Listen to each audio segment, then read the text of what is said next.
Okay. Awesome. Awesome. All right. So we've got a pretty packed agenda. I sent the agenda out. I think the biggest one we've got to talk about is number 8. But I think we've got to go through the other ones to start with. So where I'd like to start is travel guidelines. There have been some updates to the travel guidelines. Kathy, do you want to share those? Sure. I actually don't, I didn't write that down when the notification came out, because I don't know about you guys, but there's been a notification from either the CDC or the DOE every single day from Wednesday through Sunday. So I can't quite remember which day was the travel guidelines, but so states are now all open, so you do not need to test to come back into Maine. So, which, you know, was great timing after April vacation and had a bunch of people getting tested, but so no requirements in terms of traveling to come back. And that's pretty much, Jody, I don't know if you want to add anything.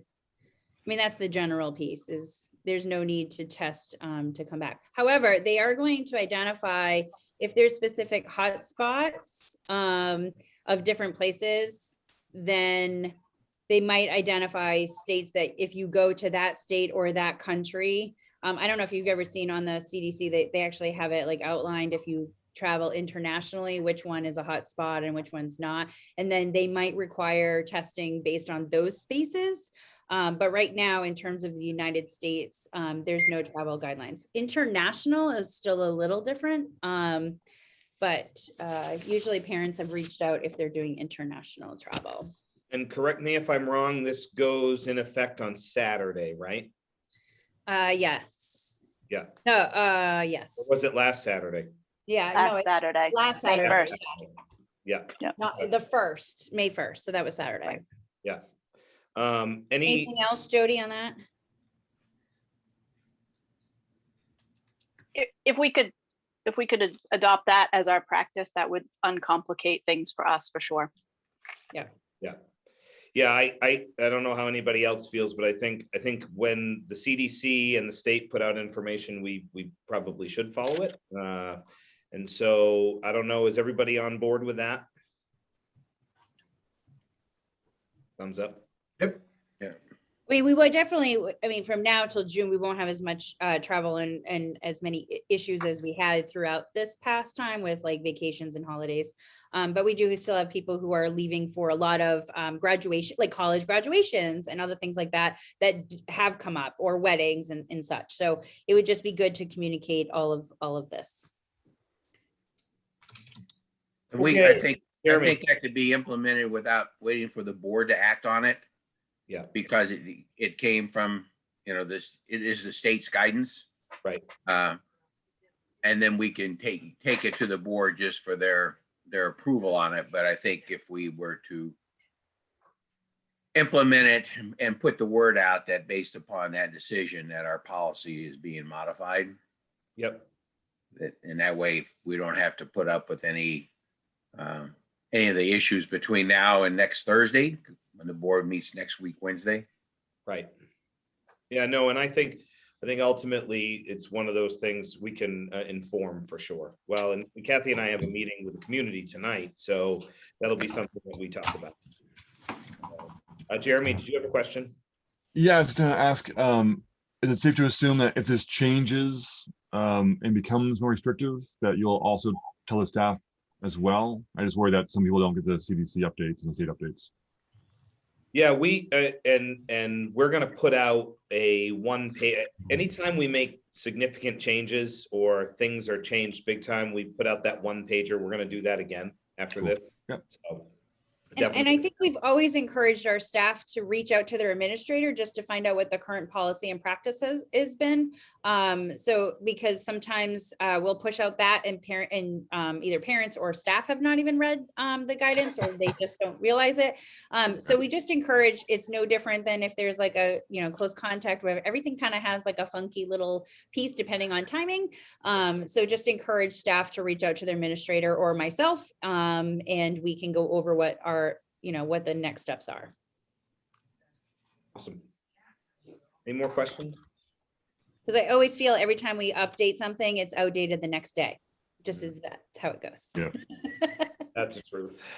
All right, moving on, masks. There have been some changes to the requirements on masks. So Jody, Kathy, I don't know if you want to update us on the CDC's changes. Is Jim Palmer on the? I actually like to start with Jim Palmer and going over MPA piece, because I think that's a bigger component of the masks. Yep. And then we can talk about the other components first, if that's okay. Okay, Jim, Yeah. let's talk about sports and masks. So what came out was athletes no longer have to wear masks unless they're in a small space, such as dugouts, bus, team meeting, that type of stuff. If they're on the field or spread out appropriately, they don't need to wear masks. That's the athlete piece of it. The spectators is pretty similar. They don't need to wear masks if they're socially distanced, and they can sit in their family pods without a mask if they've been vaccinated. Okay. I will say I was a little frustrated with the MPA when they put that out kind of last minute, which was too bad and didn't give anybody a heads up. But and where are we with that? We've started that practice, correct? We have, yep. Yep. And I think we've had probably 3-4 events since that, and haven't really had any issues.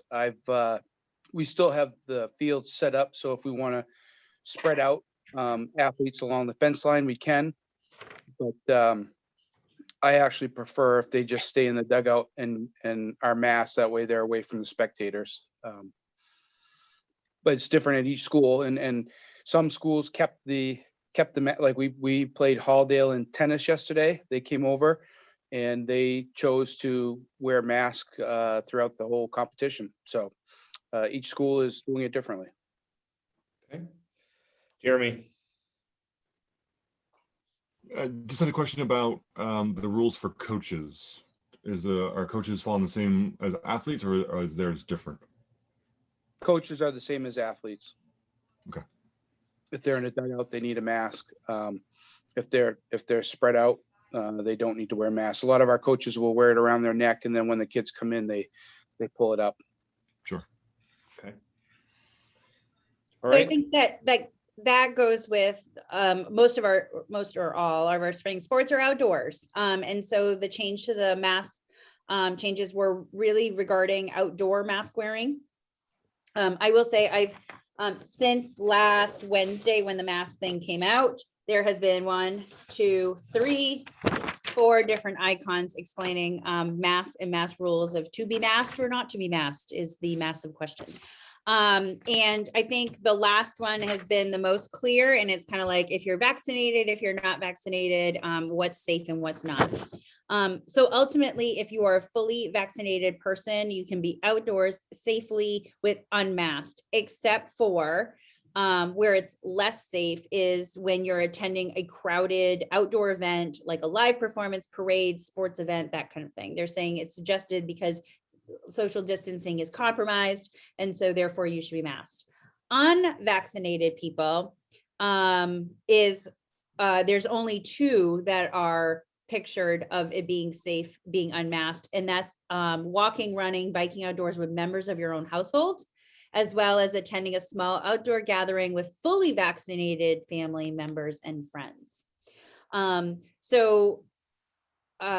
There are schools that have changed. Now, indoors has not changed. Indoors has everyone masked all the time, regardless if you're vaccinated or not, just so to be clear. So the conversation right now about masks is really about outdoor, either events, playground, that kind of stuff. So that's why I added playground to the agenda. I will say there are some schools that have, when that unmask mandate, I don't know, like when that mask change, the guidance change, some schools have been taking masks off at playgrounds to give that mask break, while others have kept status quo. we had told, Andy and I had told the administrators to keep status quo till this meeting to then talk about it. And I, you know, kind of shared my concern about playground and social distancing, and all our children are unvaccinated. So there is just some concern there. But I will say I have gotten quite a few messages about mask wearing and parents like wanting at least their kids to be unmasked at recess. So Jody, anything else about masks that I missed?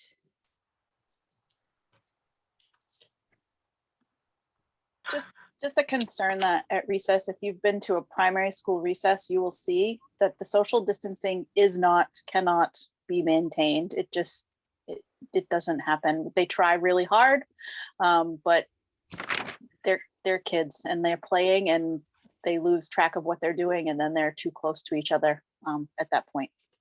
Yeah, the kids don't try that hard. No. And the adults too. I've seen adults forget and get too close. The only thing, and I know that we're going to talk about this a little bit more closely, is the guidance has changed. And the only thing that discussed about masks that was changed was on page 6. And they talked about, they've officially taken any of those valves. So the exhalation valves have to be, or should not be used. So they're kind of doing a stance on that. So that's the only change on masks in terms of the guidance is listed. Okay. That's the change in the guidance. Do we want to go right into playgrounds? Well, I want to make sure anyone has questions about masks or not masks. I just, I don't have an issue with, I think that the thing that's difficult is we don't know who's vaccinated and who's unvaccinated. I mean, that's the only question that I have, really. It's like, how do you determine that? Especially for Jim, when we talk about athletics on the football or, on a baseball field or softball field this time of year. I think Jim and I had just a conversation about how many people were related in Lisbon, as at the last competition, just because, oh, well, we're family members, or, we're in the same bubble, and, so they're not wearing masks, because of that. I just, I don't have any issues with it. I just think it's really difficult to discern who's fully vaccinated and who's not. Yeah, I would echo that, Marco. It's really tough to patrol.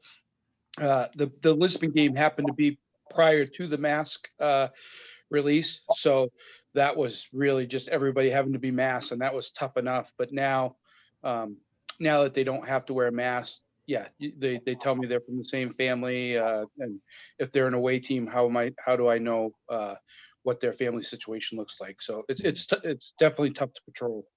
Mm-hmm. Jeremy?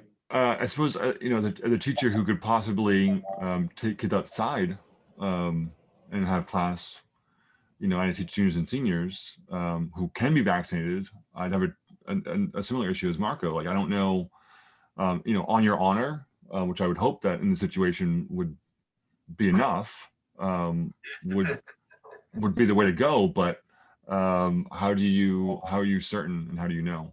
Yeah, you don't. And I, one of the things I've been reading lately is there are some of our elected officials who are preaching that people should just use the words "I'm vaccinated" and move on, or you know what I mean? Basically telling people to lie, which is just too bad. It just represents a pretty rough place in society.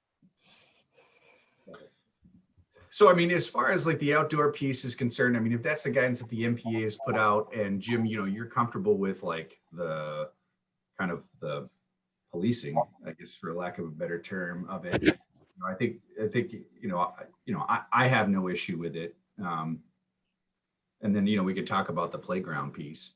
I'd be curious to hear what other people have to say. Any thoughts from anyone? My concern about the playground, and although our numbers are really low outside for recess, is that the kids gravitate towards each other. I mean, we throw distance tools out there for kids to play with, like balls and frisbees, but they still, I mean, they stand within arm's reach of each other all the time. I just don't see how, at least at pre-K2 level, how we can manage not wearing masks. Social distancing is not going to be something that we can do. I feel. I think they should have to wear masks. I think that trying to police that, and they're little guys, I'd just say wear a mask. It's what they've been doing all year. So They're just doing a great job of it. So Yeah. And I think that we're not in a rock and a hard place that, we're in that countdown, right? Towards the end of the year. Can we just keep status quo to the end of the year and as a team look at it again for what it would look like for the fall? I think we can, things will be a little bit more clear then in terms of how many people are vaccinated. And we might have students that are vaccinated by, I think in the next week or two, they're going to announce the 12 and up. And so we might actually have more kids that are actually vaccinated, which might change this conversation a bit in terms of who on the chart where majority lies. So I would be comfortable with saying we stay status quo for this year, and then we'll look at it again in our process in the summer. That would be my recommendation. Well, thoughts?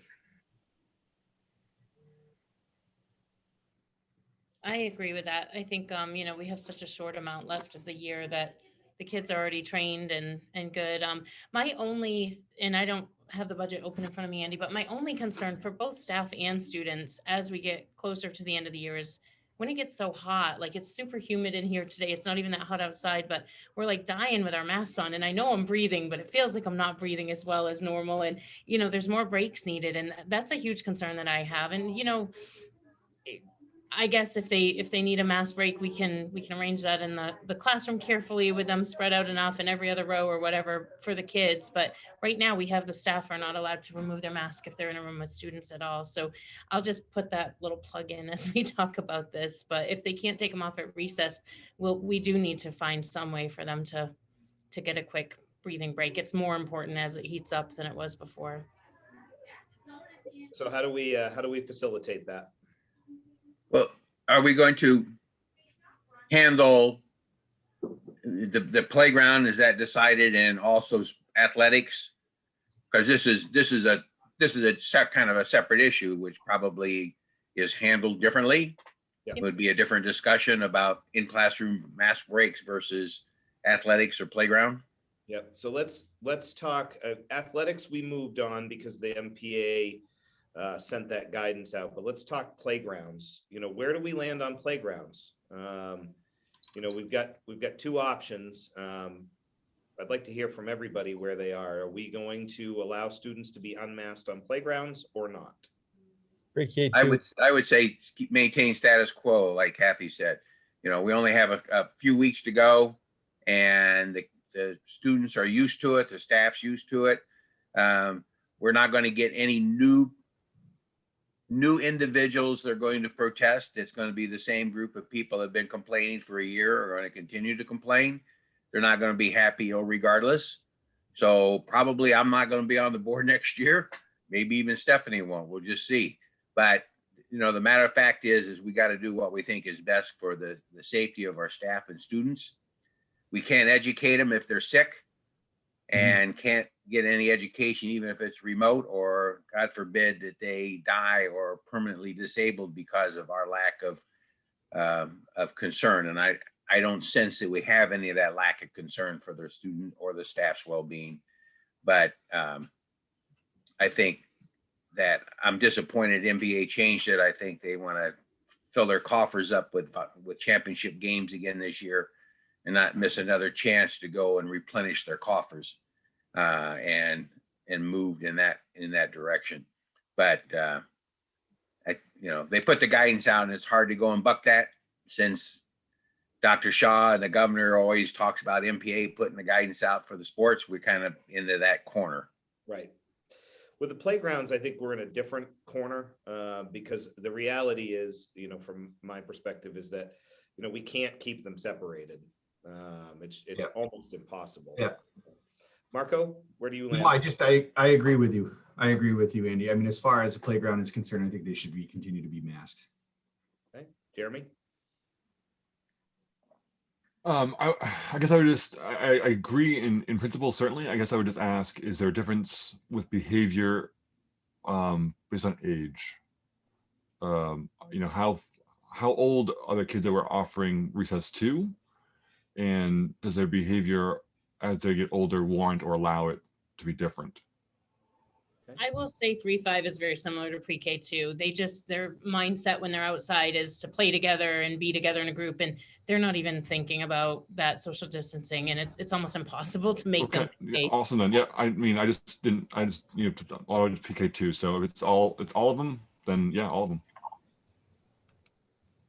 Heather? Yeah, I agree that masks for recess. Okay. Stan Labby.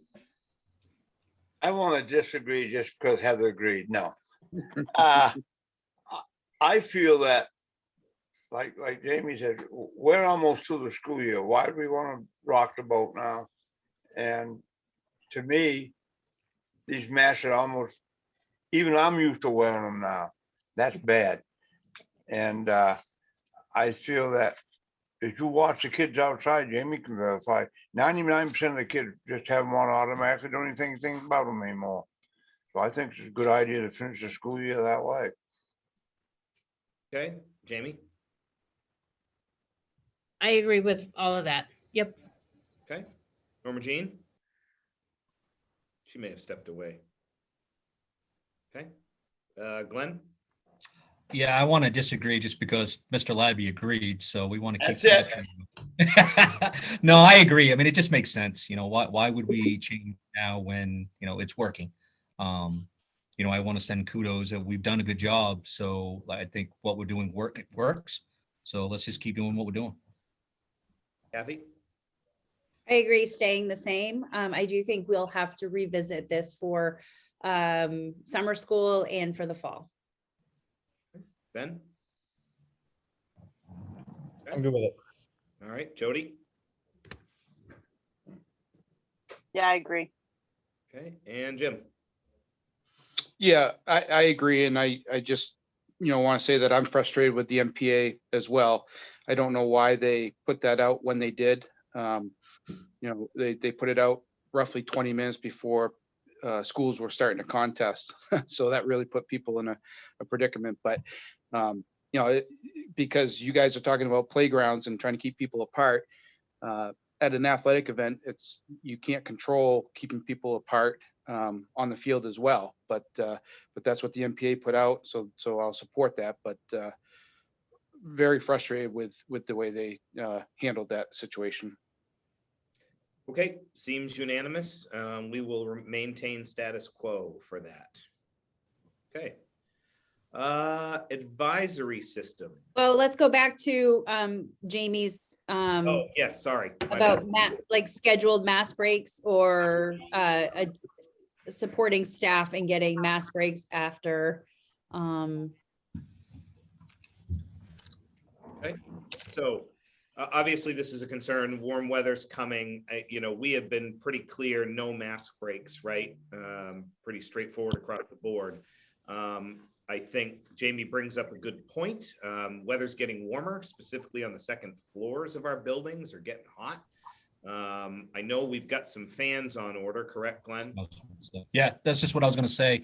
I don't know if we have enough for every classroom, but I'm sure we can get Mr. Labby and the rest of the fabulous custodial staff that we have to get some more so we can finish out the year. So if I can direct Mr. Labby to take a look at that and see how many more we may get, it just makes sense to put some fans in there to get some air movement. That may help. It may not be the cure-all, but I think if we can get some air moving, it may provide some relief.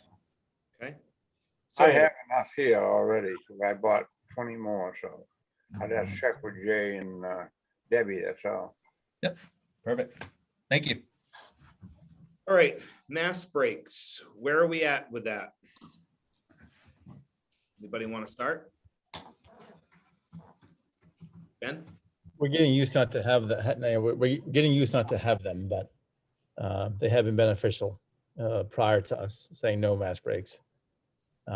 you know, of course, I'm saying that, but at the same time, our numbers are picking up in our classrooms. So there's more kids. It was easier when there's only 8 kids in a class to have every other row at the beginning of the year, take them off. But now we have 13, 14 kids in a class. It's a little less easy to do that. But, you know, I guess my question is, could we take kids outside for a mask break? But we just said no masks at recess, which means, I don't know what that means. Yeah, but Well, that I sounds think- like something different, right? Ben? I- I mean, yeah. if you're going out for a mask break, you know, I mean, that's like, you know, standing kids, you know, outside socially distanced. I mean, that's a little bit more control than Yeah. just letting them loose on the playground. And we I will, do, go ahead, ahead. Jamie. I was gonna say, we do allow snacks, you know, they're eating every other row unmasked. I don't know, is there a way we could say, you know, you can do 3 of those a day, 1 of them a snack and 2 more, or I don't know. We do have a lot of parents that are asking or pushing us to have designated outdoor space. And I know for some schools, they've had, you know, got like logs where kids sit on the little stumps, and the stumps are kind of spaced out appropriately. And so when there is a snack time or a learning time, there's actually like learning like circles or whatever. And so kids can go unmasked because they're sitting on their stump, similar to their desks, right? That there's like designated space, which is different than playground where it's, you know, chase and playing, and the social distancing is compromised. Where if we have a learning space where kids can go, and then there can actually be a mask break of some sort, that, you know, that might be something that we really need to consider adding to each of the buildings. And the more we can do that as quickly as possible, I think will help. Like, and I'm not saying to teach all classes outside, but I think to have a learning space to be outsiders are 2 different things. But I know we have I know I've gotten a couple emails about like, what are you doing for learning spaces outside, that kind of thing. So would that be a place to do that? Would this be appropriate time to do that? I think it, and if I can lean on Mr. Labby, I think we got some school classes that are already doing that, correct? That they're using outside? Yes. Yep, so could, Anyways, I'm not sure about little school though, Jamie. We have some teachers that are doing lessons outside right now. so we would need to know, you know, how many additional areas or space we would need. So if we could get that information, we can start working on having a designated learning space, maybe more than one. So that way they have a multiple, maybe at one end of Libby Tozier or Carrie Ricker and vice versa, the other end. So they are, you know, well over 6 feet apart from each classroom, and then space the seating accordingly. We can certainly do that, and I think we got plenty of room at the high school and the middle school to do that as well too. So I think we can expand on that. And what would your seating look like, Glenn? What do you input? I mean, I said stumps, but I don't know. Yeah. Like, or obviously other options. I was just making it look more natural versus like Yeah. these weird Yeah, little yeah, things you've taken. Yeah, no, I'm in that line too. I mean, we can, you know, what are they using now for seating at Carrie Ricker? Chairs? Just regular chairs, or Right now, they're sitting on the lawn. sitting on the lawn? Yeah, Okay. they go out in a circle out front and they sit on the lawn. Okay. Yeah, and I think of it as a stumps, it at least They'll Gets use it it off the ground. find them a specific 6 feet, right? Yep. So I'm sure I can come up with some sort of natural seating opportunities. So I make a couple phone calls. I get something fairly quick once I have an idea on how many more we would need. Bob, were you gonna say something? Yeah, the quickest way to do it is, if they're available, is just get a bunch of appropriately sized plastic lawn chairs that will, we can dry them off after it rains on them. We can stack them up, take them out when the class needs it. Each student could pick it up by the door or something and carry it out to their location. But to take the time to go and get the stumps, you got to get hardwood, otherwise the sap is going to get all over. You're going to have to cover them in something. Mhm. And then even the sides are going to leak sap out of the furs. So, the idea is, if we want this implemented and be able to start doing it for this warmer weather that's coming in this school year, then whether they are plastic lawn chairs or something like that that can be spaced out so that the kids can go outside, take their mask off and get a lesson, because they don't need a desktop, because you're not going to provide desktops with these stumps or with any other seating arrangement. It's basically a lecture or a show and tell type scenario where we're going to allow them to go out of the class for 30 minutes or so at a time, out of the classroom, be outside with their mask off, get some fresh air, get a lesson, and then go back in, and then another group's going to come out. And we don't have to worry, as we've learned, about sanitizing those chairs between each usage. So we take that out of the scenario. So I think that was one thing, you know, the stumps were nice for places that had them, but they've had them out there all winter, just about. You know, they were using them. So we're looking at something for 5 weeks, you know, and school's over till summer. And I think outdoors education and opportunities is something that probably should stay in the school system forever, because I think kids getting them outside is good. And there's lessons that can be delivered just as well outside as they can be in the classroom. So, you know, especially they could take laptops out at some grades and log in from the outside area to follow along with courses. So maybe we look at in the future of developing something a little more formal for outside class areas, learning areas. But to get us through the end of this year, just go out and get the least expensive option that will get us through the end of this year, and make it possible. But I think the idea of getting them outside is great. And I thought that we were doing that. I thought I'd heard stories of some of the students doing that. And maybe that was, I heard one or two, and I just thought it was more widespread than it is. I think people have been working outside when the weather's good, but we, you know, one of the hard parts in the fall was we couldn't get anything. Everything was, you know, supply lines were all backed up. So I think now, so what I'm hearing is that we need to start, we're going to start setting up outdoor learning spaces in each of our buildings, correct? We all, Yeah, that's what it seems like. all on board with that? And Norma Jean?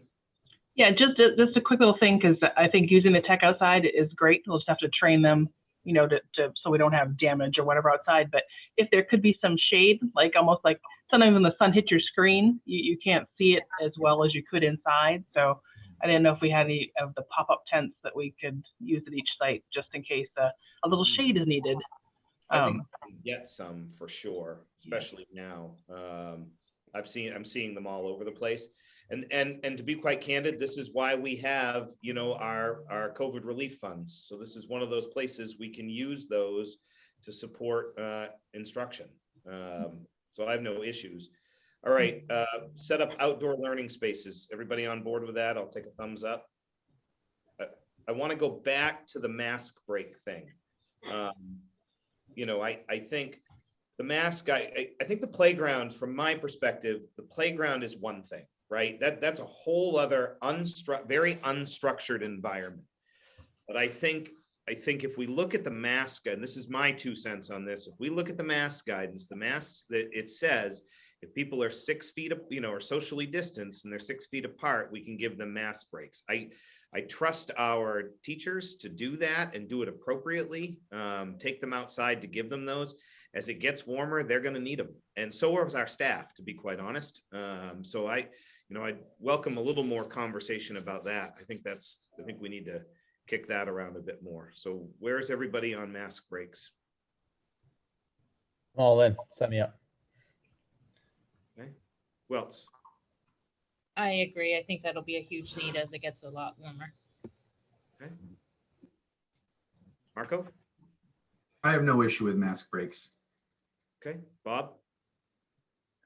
Yeah, I don't, you know, I thought the outside conversation was one way to go. I mean, if kids need a break, just take them for a short walk around the school building or something where they can take their mask off, just keep them apart. And instead of doing it in the classroom where, you know, and that's in nice weather. If it's raining out like it is, I don't know if it's raining right now or just damp, but, you know, then we may have to do them in the classroom when they're needed. And we have staff that we trust greatly, appropriately as we should. and make sure that they have the guidance and leave it in their hands to conduct them properly. Jeremy? Yeah,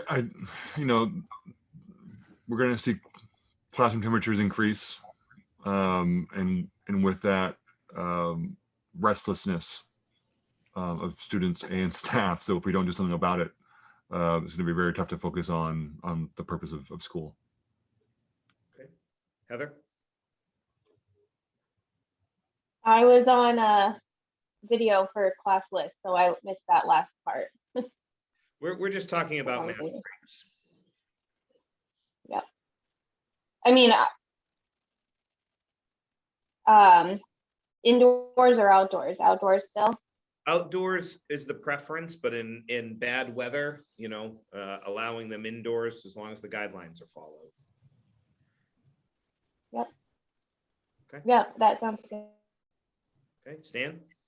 I go along with it, and like Bob said, we have teachers now that take their classes out and walk around the school, give them a break, and I think it's a great idea. Yeah, I think the high school might be a little different because the kids are changing classrooms all the time. Right. So they're getting up and they're moving around. Right. I mean, they're still inside, but I think it's hard to go and say which class or which hour you're going to give every student in the school a break, because maybe a student's going to get them during a chemistry class. Now's the time period, so it's kind of like a little bit different to be able to build mass breaks in at the high school, just because some classes may not lend themselves to be able to do that. And we don't know if the student had a mass break in the class before and is going to have another one in the class after and then one after that. So I think Marco might have a little bit of a different situation on his hand, but I believe he'd be able to go and handle that. Yeah. And I think ultimately, from my perspective, trusting our staff to do what they need to do. I mean, that ultimately is the number one goal. Jamie? I know at the beginning, we have an SOP in place so if it's a rainy day, we have an SOP in place for students. We would follow like the snack SOP, at least with the younger kids.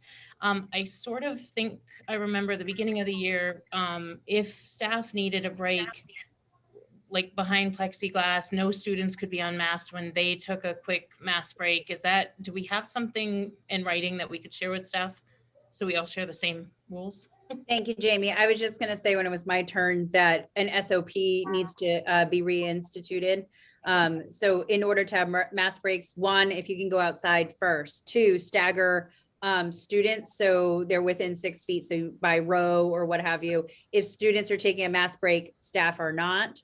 And then staff can take it while all students are fully masked.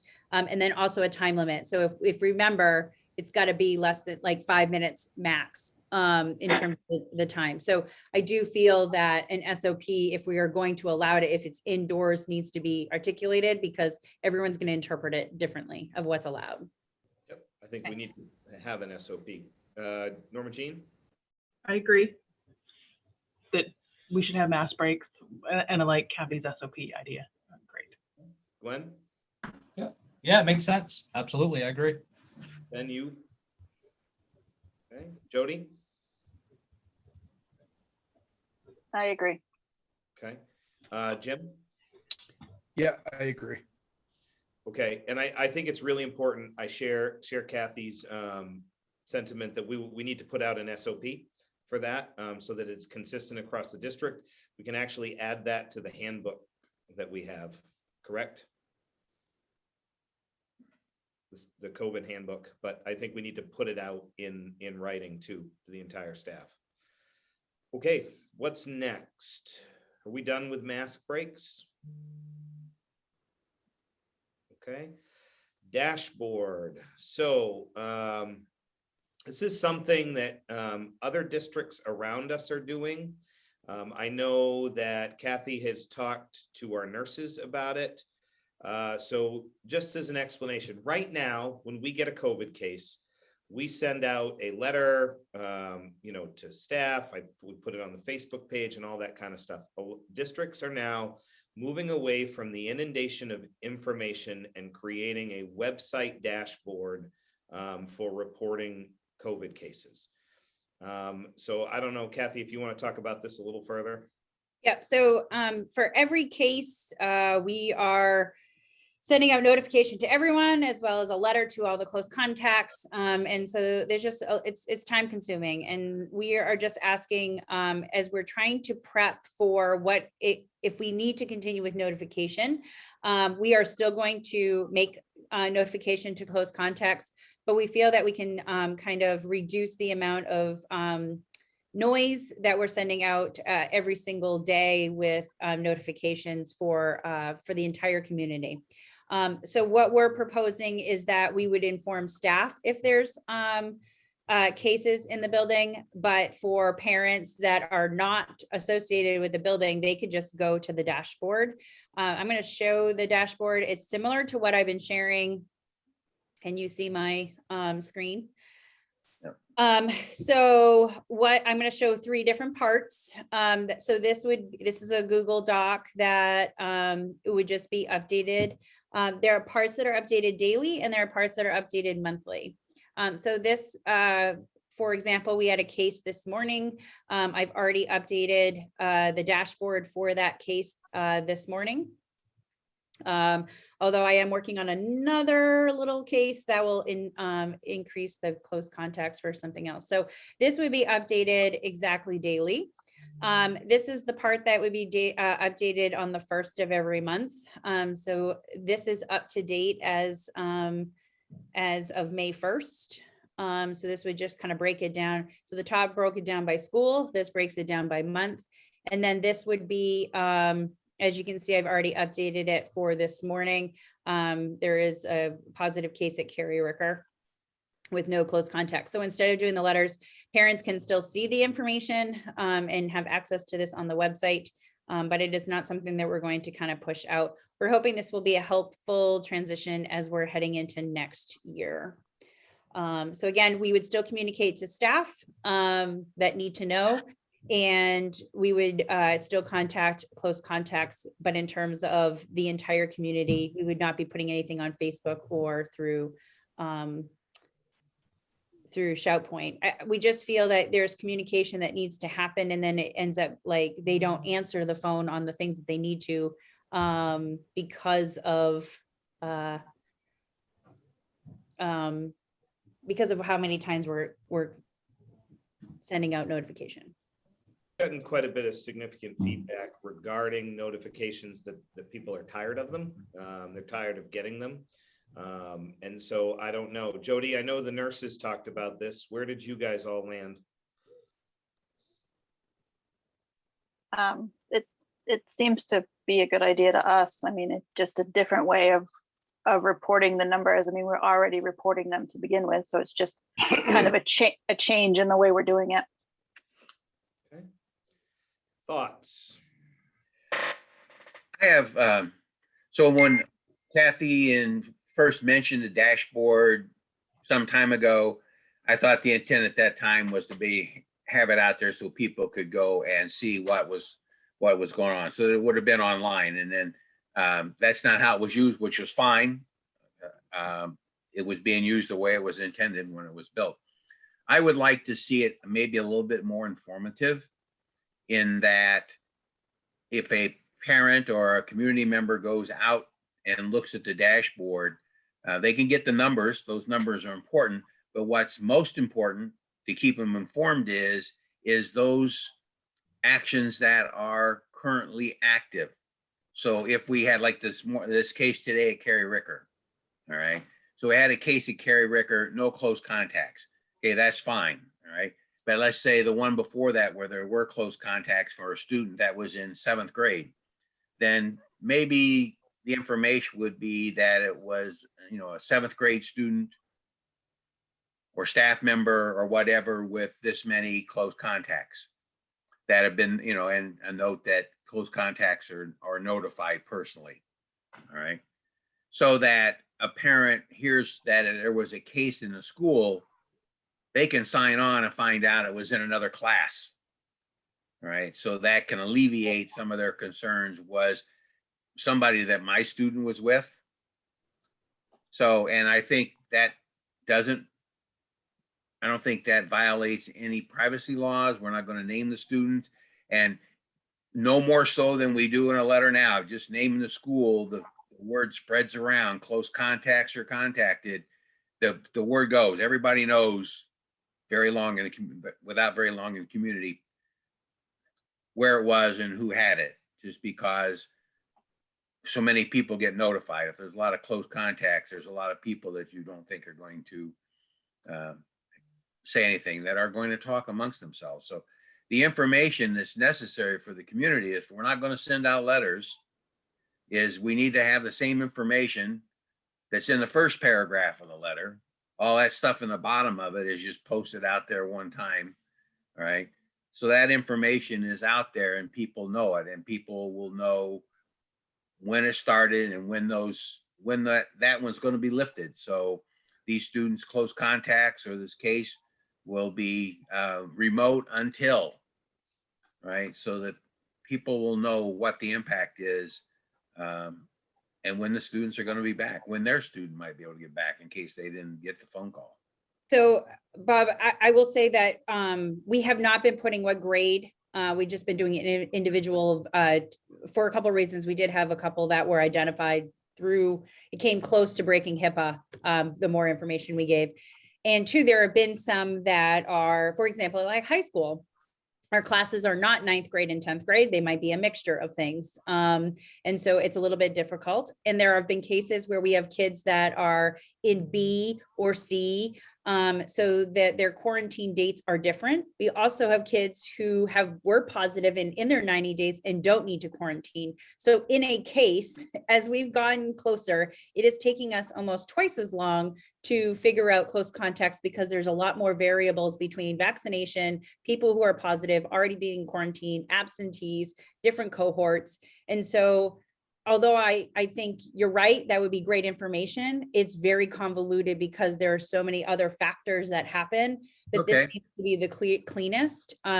Just the case for the middle school, we had kids that were absent, quarantined, vaccinated, and things like that. And so I think that would honestly put a lot more work on our end and almost make the communication more convoluted than it really needs to be. Because the ones that are close contacts gets their date of when they need to come back. It's just really informing other people that there has been a case in the school. So I would just want to say that would be a lot more work on our end. I don't want to create more work. I just, if the data was out there,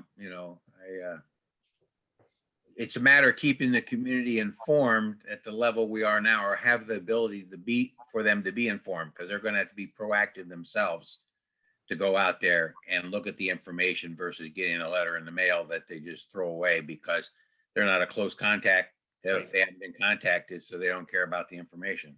Yeah, and I think if you notice in recent, we have not been putting the quarantine date in those letters because it's becoming more and more convoluted as the situations have come up with vaccinations and such. So, okay. Yeah, and I agree with you, Bob. I would love to be able to put out that detail of information, but I think the time and nature of it would be all encompassing. What I would do here is I would inform the community that we're no longer going to send out notification of a case, but we will chart all of our cases on the website, give them access, where is it going to be, where is that information to go get, so that they can stay informed. Yes, Jeremy. So, at the high school, we have some faculty that are very nervous with health conditions that have continued to work for a variety of reasons. And I don't know that they would feel better by not knowing there's new cases. And so that's why we said we would still inform staff. So for example, like we'll probably send out an email that at Carrie Ricker that said, oh, by the way. Okay. So for all staff? So, well, not all staff, but the staff in that building, the building that has been affected. Okay. Yeah. So we'll do like all Carrie Ricker staff. So anyone that goes to Carrie Ricker is part of that group. Great. So they need to know, but high school doesn't need to know there was a No, and that's fine. I misunderstood the way you had mentioned it. Yeah, Great. so we Okay, would good. still inform staff so that they were aware. But this is more for the outside community. Gotcha. Yeah. And we send out that. like a one-line email to the full email whenever we have a case, so that people can just quickly says there has been a case in RSU 4, more information is available on, and then give the link to the dashboard. And that way they're not getting a letter. They just get an email. That's not a lot of work. It's the same email. You don't change it. You know? Yeah, that's actually pretty simple to do. I have no issue doing that. That'll take me about 30 seconds to put that out. So I will just say, as a parent, it gets really overwhelming with how much communication. And so I would rather just know that I can go when I need to know. Like, you will inform me when I need to know, and I can always get the information that I want, but to get inundated with that much as a parent, my parent hat, that would annoy me. That's all. I hear what you're saying, Bob. I'm not trying to I know as a parent, I'm getting inundated with communication. And it's overwhelming. Right. Well, we're going to replace the letter. The letter will go away. So it'll be a 1-to-1 for a short little email blurb that people just open up and can click on the link or not if they want to, or just hit the delete key. are we on board with this? Anybody else? I actually, on this, I take for granted we're talking about just the dashboard now. Andy's not gonna go out on the air every day and let the people know, correct? Right. Mhm. I'm not making phone calls and I'm not sending formal letters. So what happens if people don't have computers? And we get some that don't. Well, Then they weren't reading the letter before because they had to open up the letter before. right. No, Staff, but are you talking? Andy was coming out on the air on the phones and telling people. I have, yep, but are you talking staff, Stan? I'm talking about parents. Parents? Parents got the student, every student's got a laptop. Right. That means parents can have access to the internet as well. And internet, yeah. We've given device and internet to everybody. Don't say that. That ain't true. We've offered them. A lot of parents do not own a computer and don't know how to use one. Well, No, we've given students a 1-to-1 device and we've offered internet if they need it. We've offered hotspots for everyone that needed it. Okay. And my next question is, because I've been in conversation this morning about it. When does the CDC recognize when someone tests positive? When they get the test? Where's the guideline when they caught it? I mean, some people wait 3 or 4 days so they can go get tested. So they might have had it 3 days ago. So how do you gauge close contact? Well, so yeah, it's a sticky one, right? So it's two different things. And Kathy, correct me if I'm wrong here. I'm gonna have Jody correct you because that would be more fun. Yeah, so, yeah, right. So, and having gone through this on numerous occasions now, home, so basically it's two different things. For an asymptomatic person, okay, a person who has no symptoms that tests positive, everybody the close contacts are 48 hours prior to the positive test. So if they test positive on a Wednesday at 2 o'clock in the afternoon or 3 o'clock, it's from 3 o'clock in the afternoon on Monday. Okay. For a symptomatic person, it is 48 hours prior to the onset of symptoms. Okay. Am I correct, Jody? That's where because I talked this morning to Kathy, the person. Yep. Yeah, and I thought it was 3 days, but it's only No, 2. 48 hours. So that's why there was no close contacts with that. I said, this person got tested today, I guess it was this morning. No, yesterday, but got results today. And I said, because you had the weekend in between anyways. Mhm. Right. So, but it's 3 days, I mean, 2 days. I thought it's 3 days. 48. Jody, how'd I do with that? Pretty close. It sounds, when you explain it, it sounds very simple, but I every know time it's not. every time we have a case, there's always some strange little factor that we have to take into account to figure out, you know, when that was. And then we recently got information in our school nurse meeting that the CDC is now looking at if someone tests positive, if they've had any symptom in the last 10 days, you would start at that symptom. So then you go back 2 days from that symptom. So yes, what you said is the gist of it, but it often takes a lot of discussion and investigation to figure out when to start that kind of the clock. And it depends on our CDC case manager, I think, sometimes, because some will say one thing in one building and we'll have a case, the same situation with a family, and it will be a very different story with the CDC case manager. So it is a lot of phone calls and a lot of troubleshooting. So it's not as clear cut. Well, and I will tell you, having gone through this and having 5 people in my home test positive, every single one of us had a different case manager to some degree. Like I had one, my wife had one, and then only my youngest daughter had one. The boys never, my stepsons never had one. And then we couldn't, one investigator told us one thing, one investigator told us another. And then all of a sudden, 5 to 7, almost 7 days later, we got a phone call there. So it's very convoluted. Bob? Yeah. So are we going to agree to the dashboard and move on? Yes. Are we good with the dashboard? We're starting to tell a bunch of C stories here, and Yep, I'm used you're to right. doing That's on that. me. You know, Thumbs up. All right, dashboard it is. Thank you. Thank you, Bob. Get off track easy. All right, end of year events.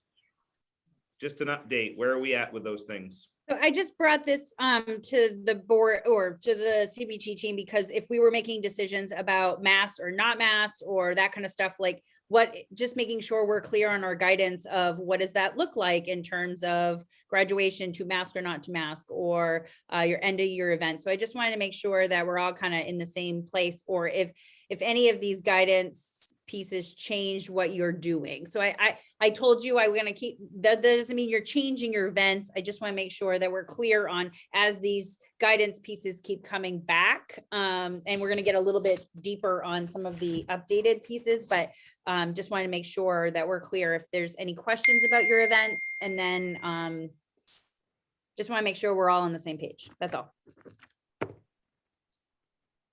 right. So at our last meeting, we talked about all the different types of end of year functions that normally were held, and we kind of said most of those were not probably going to happen, or they were going to have to happen under the guidelines that we had. So I don't know if anything, any other types of plans are being made because of any changes in recent guidance, or we're still kind of under that same discussion that we had at our last meeting.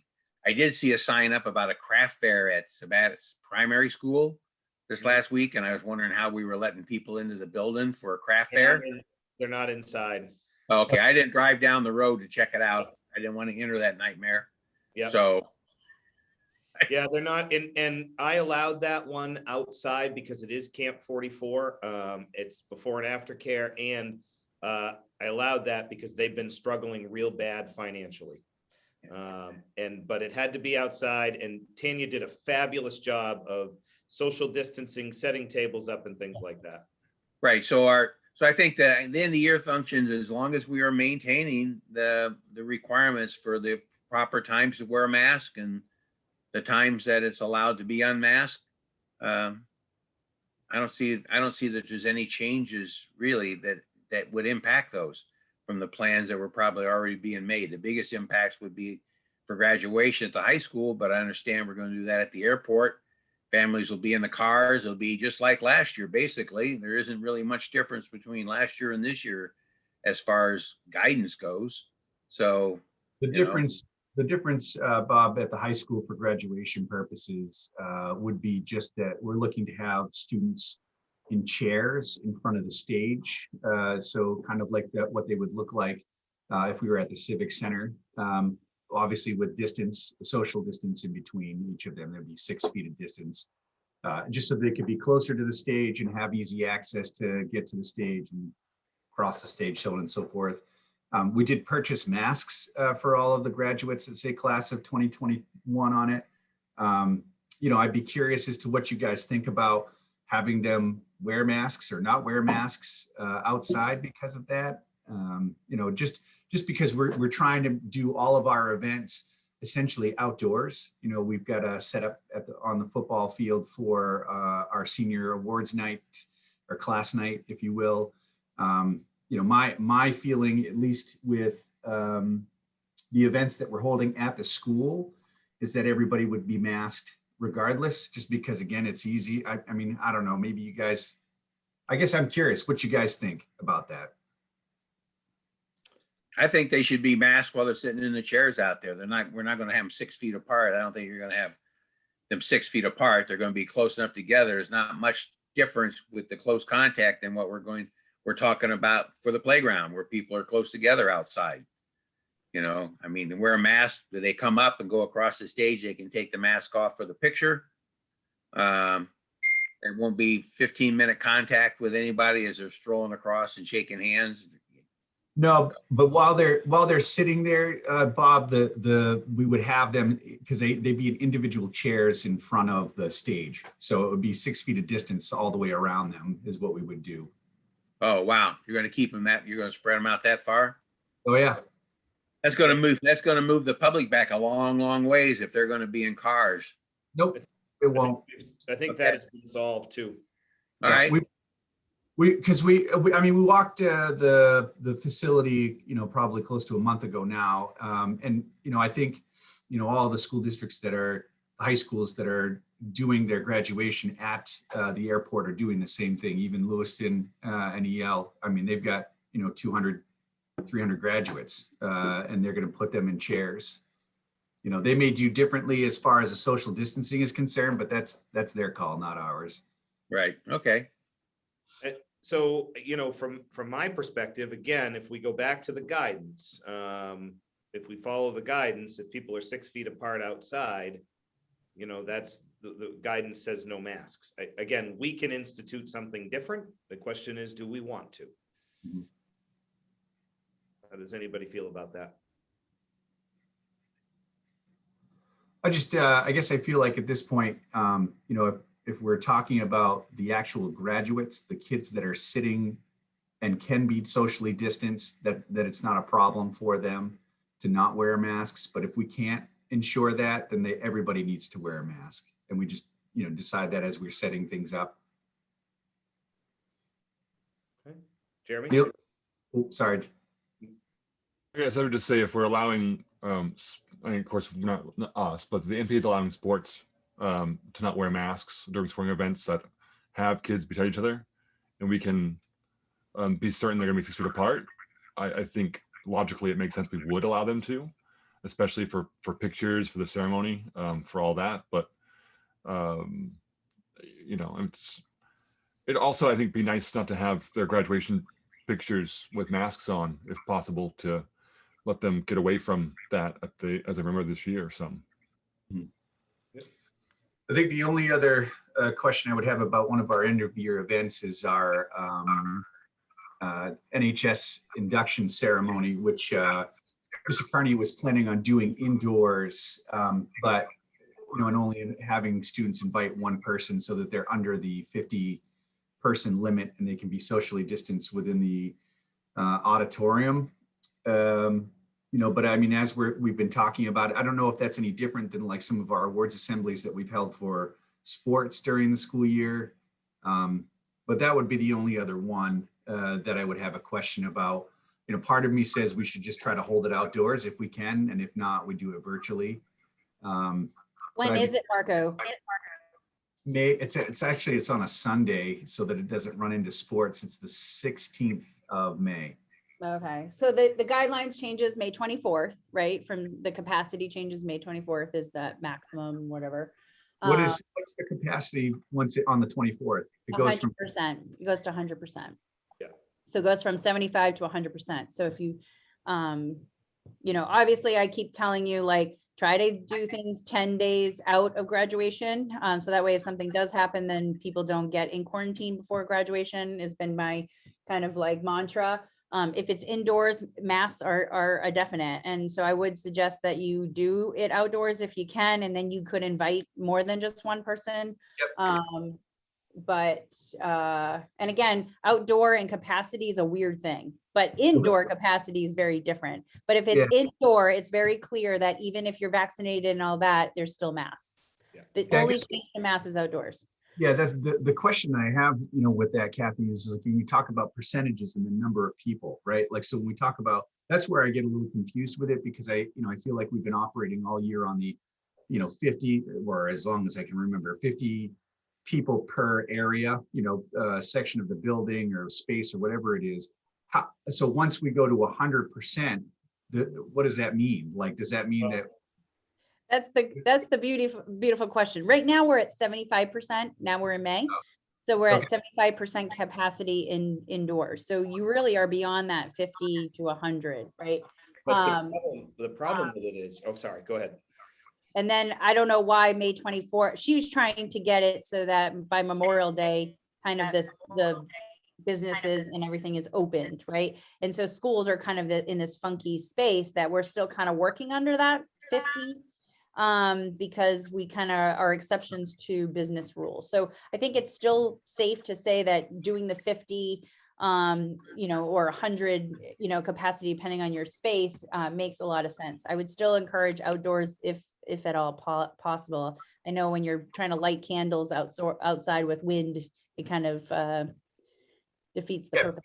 It could be so let just and I apologize here that I'm kind of taking up the space here, but so that it could be that if we had a larger space like the gymnasium, we can invite both, let's say if we wanted to continue to do it indoors, we use the gym as a larger space, that it would be 100, we could say 100 people, but I mean, we would just say two parents, or two guests, something along those lines. Okay. With like assigned seat. So you create like almost your pods, right? So this is your pod or whatever, and you might have already assigned. So what I would suggest is you have that parents don't just get to sit wherever they want. They kind of have like an assigned seat, assigned pod. So whoever, you get 2 tickets in your pod, and then you have one person is the contact if we have to do contact tracing, and it's assigned seat. So the Aliberti family's here, the Martin family's here, so who is in close contact if something should be. If you can outline it that, I don't see why you can't do it by pods and spread it out in the gym. Yeah, we have to remember too that 100% capacity doesn't mean that. So like with the auditorium seats, I think, what is it, 200, and it's around 200, right? Roughly, let's just say 200. But we can't put 200 people in there because they also can't be socially distanced with 200 people in there. So I think that's kind of figuring out. That's the misnomer that some people are forgetting, is that like we have every single one of our gymnasiums we have to show how many, like the fire codes, this is the capacity of this room. However, that capacity may be incredibly shrunk when we talk about people needing to be 6 feet apart or 3 feet apart, that kind of stuff. So I guess the same would go with any event that we hold in there. Like we did our summa cum laude honors assembly last Friday. I mean, we're talking 5 kiddos, right? And we had 2 parents in for each of the kiddos that could be there. I mean, not every kid could be there, just because we had some kids that were in quarantine. So I mean, it wasn't anywhere close to capacity. We were easily able to socially distance them out. Would that also go for like drama performances and if we were getting into that area too? Yeah, where is the guidance right now? So in the new guide, we can get to that, but there is new guidance on the drama, the music, the choral, all of that. I'll be quiet then. No, it's a lot. Guys, there are times where we miss a few pieces of guidance. Like I said, there was something that came out every single day last week. It becomes overwhelming to figure out. Like it took me 3 days to go through the 22 pages to identify what the changes were and to make sure that I was clear of what those things are. It's it's a full-time job, going through all of this and trying to make sense of what does it mean, in a new COVID world, and the rules and everything keep applying. And then Well, we get to, as Jody was saying, the situations come up and it is so different every single time. Okay. Yeah. Ben, Jamie, Thank you, guys. your events, anything to share there, or are we still status quo? So we have the Crafty Parade coming up. Jamie and I are sharing that, as well as middle school. We are having special lunches for 8th grade, but that's just part of our normal practice anyway. We are going to have a parent awards night remote that we did last year. But Okay. all under the COVID guidance. So. Okay. Awesome. Anything else on this topic? All right. Next. Andy, Oh, just yep. real quick, adult ed graduation. So my plan is to do that outdoors again. Okay. We would stay under the 50, but I think I'll just do it on the football lacrosse field just to be safe. Use the bleachers, the portables. Yep. Yep. Okay. That's what we've been doing with our sporting awards nights, is doing them outside or remote. We haven't done any inside, so we'll stay outside. Okay. And we don't typically get a huge crowd for that. I'm trying to think, it's normally about 50 people. It is, and we're going to limit it to every graduate could have maximum 4 people attend. We'll have 10 to 12 graduates, so that should put us 50 to 70 people. Okay. All right. What else? Okay. Kathy, do we want to go through the changes to the guidance real quick, or do we want to start talking fall? I do think we should just talk a few things that are of note in terms of changes, because it does impact instruction immediately. So, and more specifically, I guess it does affect Glenn's world, and it does affect like music and chorus. So I do want to talk about that, because I know UAs have been a hot topic as we go through. So one of the biggest things about changes is, so as we've gone through since the beginning of the year, we've realized that COVID is not about touching surfaces. And we've talked about playground cleanup and closing off spaces when there's been an infected person, closing off a space and making sure there's a deep clean. So there's a lot of different changes or deletion. So even more importantly, they're not just changing the guidance, they're actually deleting it, that we don't actually have to close off spaces or classrooms till it's been cleaned. We do not need to do extra cleaning on playground during the day if they just do your regular cleaning.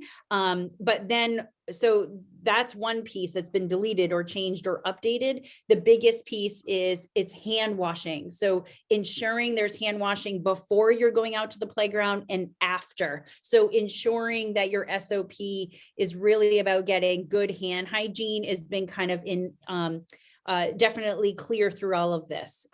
So they're kind of saying, going back to, they use the term regular routine maintenance is the term. So there's no extra sanitation and disinfectant that needs to occur, regular routine maintenance. And so there's a good component, I would say, page 4, 6, 11, 12, 15, like I can keep going on. That's pretty much the gist of those pieces. They are confirming 6 feet at meals still. They did go to the 3 feet. They added a piece about still avoiding field trips at this time. But I think the biggest changes are having to do with music and chorus. They got rid of the 3-layer requirement for masks. They moved it down to 6 feet in music, and they don't all have to be in the same direction. So they can be in that semicircle component and singing. They still require small ensembles. So, in RSU 4 land, that's not a big deal compared to like a Lewiston. They obviously remind us, don't share things that come into contact with mouth or bodily parts. So no sharing of reeds or musical instruments that go into a mouth. And so if Marco decides to have voices of color perform at graduation, that's allowed now. The difference is they can sing, but they need to be 20 feet in front from the performers and the audience. And so I guess that would be where the direction of drama would be, that if you're going to have anyone performing, singing, talking loudly or whatever, there's a 20-foot, because if I'm projecting out, right, there's going to be a 20-foot buffer to the person that's coming in. Okay. So allowed to have small performances. They obviously encourage outdoors, but 20 feet between performers and audience. So chorus, music, all of those can be now indoors in a small space. They prefer outdoors if you can, but that's kind of that piece. The changes to PE is don't worry about cleaning shared materials. And they did remove the 6-foot guideline. So similar to sports, kids can play games and can touch shared materials. And so it might change and go back to similar games that they had before. Just thinking for next year, as you're looking at budget things, or like as people are moving into new spaces because of the reorganization, they're still suggesting for teachers to separate shared objects. So I want to, be mindful that everyone should have their own pencil box, their own art supplies, that kind of stuff. So when people are ordering for next year, they're still requiring less shared objects if we don't need to share them. But if they are sharing, you don't need to have them sanitized. It's more about hand washing before and hand washing after. So that's like the gist of the 22-page update from 428. How's that? Is that good? May I ask? To try to pick them all out. Luckily, they date them, which is a good thing. All right, guidance updates. We've done that. Fall. We need to talk about fall. So can I just ask a quick question just about, and I think it probably goes under the guidance piece before we get to the fall. And I think we've talked about this once before, but I do have questions coming from staff members about rooms, and I, in regards to when we quarantine, it's the entirety of the room, not the 6 feet of, distance around that one person that is a positive case. So, they're just curious about that aspect of it. I personally still don't feel that it needs to be changed. That's just my stance on it. I think I just like it being clean and easy, even though it does affect, a larger number of students potentially and staff. But also the use of the gym as a classroom space. So, we don't typically contact trace, with students that are eating lunch. And if that's the case, do we need to be doing contact tracing if the gym is being used for a classroom space? So I was just asked to bring those forward just so that we can kind of kick them around. Yeah, so I did email some of your stuff that emailed me back, and I kind of gave two. I will say this week has been good examples of why I would suggest at this point till we keep the same till the end. Yep. Kind of one of the reasons why we brought this up at CPT. So I guess 2 reasons. One, we have reminded staff to update seating charts for pre-K 2 or pre-K 5. It's really once a year, and then if they make any changes to their pieces, and then 6 through 12, it's either quarterly or semester. And I will say we came into 2 situations this week where seating charts were not completed, not even updated, not completed. And so it makes, it added about an hour and a half of our time waiting for the teacher to come up with seating charts to do that. So then if we're going to have to wait for the teacher to do that, to then only figure out the 6 feet, it makes a difference. The other piece is then I have to pull the teacher out of their teaching to ask them, did you have an activity where kids were milling around? And that's not necessarily as much maybe in 9-12 or even 6-12, but we do have activities where kids are playing different math games or moving about, or they're with a small group with another ed tech or a teacher over here, and not, so they're not always in their specific seat. And so, for those two reasons, one, even though we've given asked for updated seating charts, they haven't been. And so until we can either have a better solution to get our staff to have the seating charts updated, it's proven just in the last couple of weeks that's not been the case. And two, and if kids are moving and not just in their seat all the time, it's really hard just to do that bubble. Thanks. I do think we can look at it for next year, but for this year, I think we just need to stay put. We had talked about this last time, and I think been mostly unanimous on keeping the status quo. I fall in a different camp on that, and that's okay.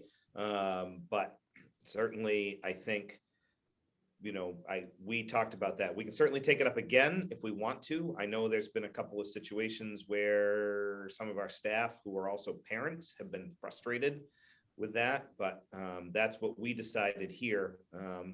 Do we need to take this up again? And if this team says, no, Kathy, you need to do that, then we will. But you need to understand it might reduce the amount of close contacts by a handful of students. But ultimately, it might mean a little bit more involvement of other staff that have not been involved in that contact tracing process.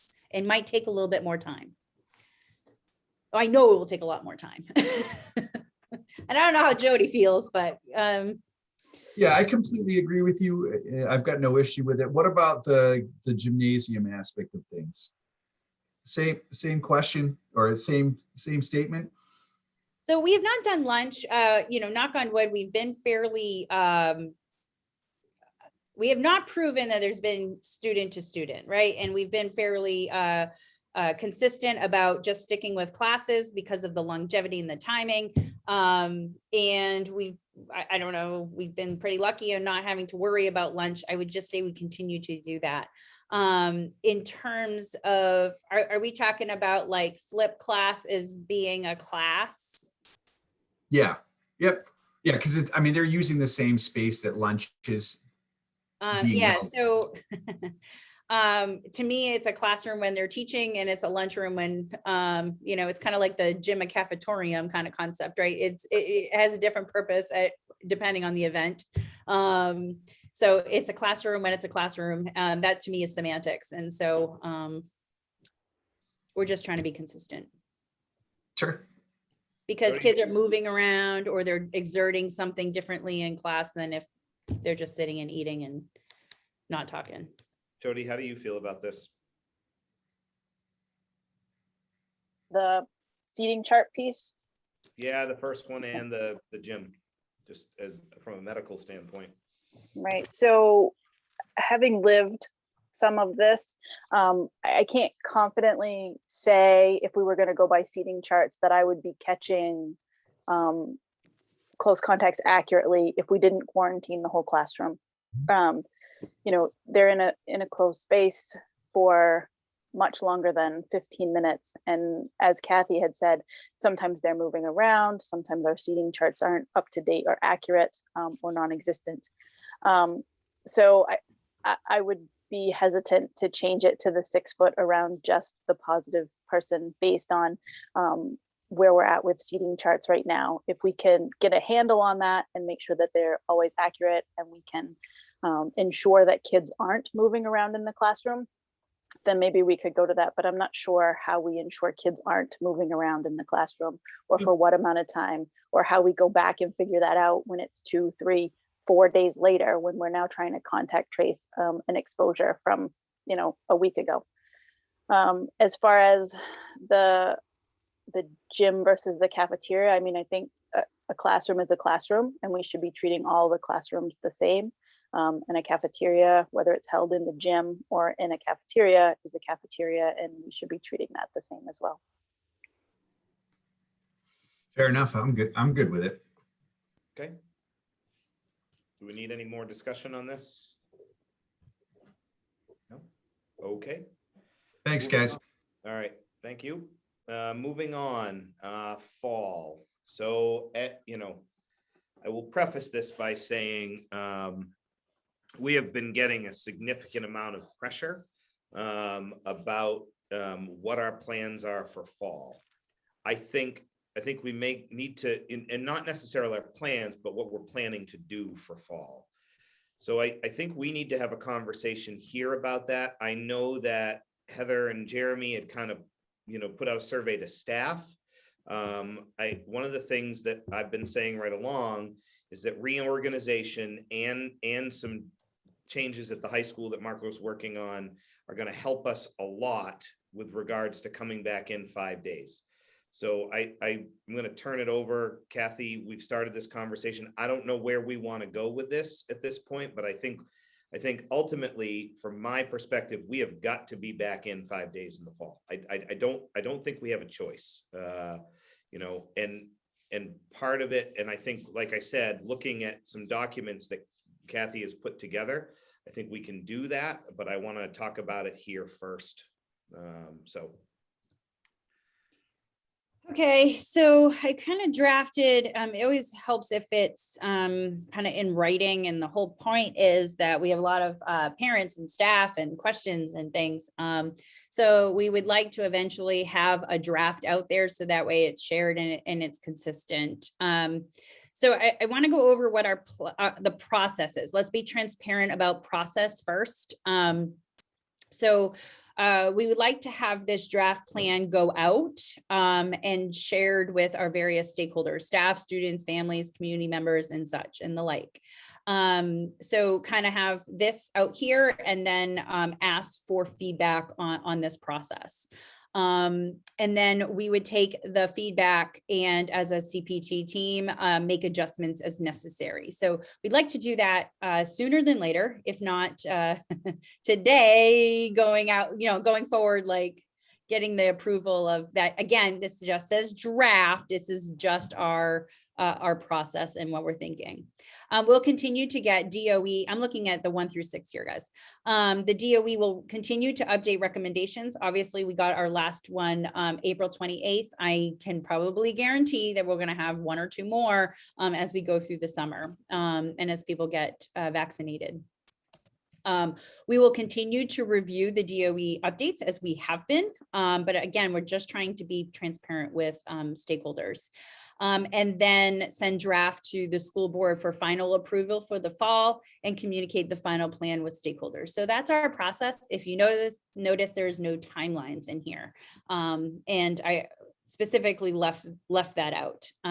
Put some calendar dates in there just to mark their calendars of when things would be going out so that they are, we're being transparent that they're not going to know their student placements and course selections till August. So it gives us a little bit of time to figure that out. Any questions about process before I continue? Go to the next page. Was there a chat? Okay. Okay, so the next piece is the safety requirements. These look very similar to the 6 that we had last time. I did change a few things to meet guidelines in terms of the 3 feet, 6 feet rule. Did remove the piece about us taking temperatures. We've proven that our temperature checking is not gleaning any more cases or symptoms. I changed a little bit about, I reduced the mask pieces and changed the wording on the hand hygiene component. And I did put the notification regarding COVID cases will be updated on the district webpage. So we are going to have a frequently asked question document that Andy and I are going to continue to have. And so we'll have a link here. So we're going to start those questions from tonight's. We've had a couple of when we have staff asking us questions or things like that, like why are we not doing close contacts of the whole room versus the guidelines? So if we can put the reasons why and just be clear about that, that would be really helpful. And then also if they have a question, or I'm going to put a question or suggestion here that they can add it to the Google form. So we'll add these 2 links here where it's red. And then we'll have those on the COVID page on the website that they can continue to access. The last page is probably the meat and the potatoes, and definitely need some feedback on some of the pieces. I want you to know that I kind of charged the administrative team to fill out a spreadsheet, and the spreadsheet was what each room capacity is, as well as what our enrollments are. So if a classroom can have, using the social distancing rule of measuring out like 3 feet to 3 feet, mouth to mouth, how many desks can we get in that room? And then based on either class placement or class course, how many students would be in that room? So how many seats, how many buns are in that seat, in that capacity? So I wanted to make sure that we're understanding that because of the reorganization and the way that we are utilizing our staff, we are making smaller class sizes, 20 to 25 to 15 to 20 in the upcoming year, which then also makes the physical distancing possible. We're creating better programming and consistent educational experience. The reorganization, so if we're talking about, if people are asking us, what is the change? The reorganization in pre-K 8 is completely making this possible for our physical distancing. The question that we have, and I hope I didn't go through, but if Glenn is still on here, is the transportation. So I will say in the new guidance, there's not really much about, they got rid of some bus pieces, like they're not requiring how we load and unload and all of that jazz. But there are some other districts that have said, ask parents, can you transport your kid? So it's asking us to not have full or full capacity, right? So it's that kind of, they use that word capacity, right? Don't get 75 or 100%. They don't want us to get to 100% capacity on a bus. However, there are some that are saying, like, if you can bring your kid, can you please bring your kid so we can reduce the busing so we can get to 5 days a week? So this, I kind of put in here that we might ask a survey to parents during the summer months regarding this request. Because we do have some parents who have reached out, like, I do put them on the bus, but I could transport. Are we going to ask that request? I don't know. So the fall plan here is that we're excited to offer a 5-day in-school option. By the reorganization, it allows us to still follow the 6 safety requirements that were listed on the second page. So that is the plan, 5-day in person. The question is the remote learning. I have put in since March about 45 hours of planning of remote learning. I've worked with WMEC to do the remote academy, and that is coming to be more challenging than anticipated. So I guess the question is, do we even, I don't want to leave it out and have the elephant in the room. I do want to kind of talk about there is an option that we are kind of exploring something more in-house. I've been planning a plan A, but I also have a plan B, and that kind of looks differently. But I guess I just want some guidance about what we have here, and know that it's going to look different if we do offer a remote learning. So if kids are currently remote, teachers would then grade them based on a remote learning rubric. Then they would be invited to apply to be a remote learner next year, and then they would have to be accepted. It's not just I want to be and I get to be. We have to have some evidence that supports that they have a parent, or what I call a learning coach at home that will help support and guide that. And 2, that they've been attending, and because it has been successful for some kids. So we can't say it's not all successful, but it has been successful for some kids. So to continue that. The other piece is the health concern. So we do have some that do have a health concern. So we need to kind of account for that. So this is for students. And it would be a more strict guidance of who gets in and out of that, that remote learning plan. But I guess I just wanted to know how much information. It's too much information. If I may make I guess probably my most important observation about this is that the lead-in should be short and sweet. That is basically what the commitment is down here is, in a way, is that our intent is to have 5-day in-person learning beginning in September.